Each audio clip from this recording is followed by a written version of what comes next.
National Weather Service in northern Indiana has issued a severe thunderstorm warning for southern Fulton County, Indiana, northeastern Cass County, Indiana, northwestern Miami County, Indiana, until 9:30 p.m. Eastern Daylight Time.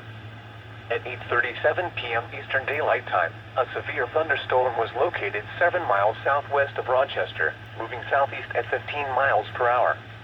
Hazard, 60 miles per hour wind gusts and quarter-size hail. Source, radar indicated. Impact, hail damage to vehicles is expected.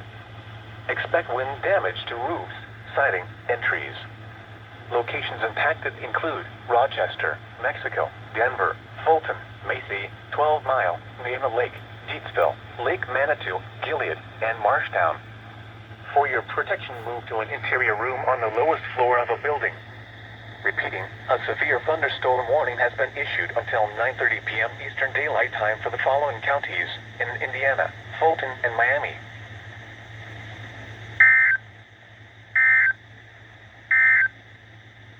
The severe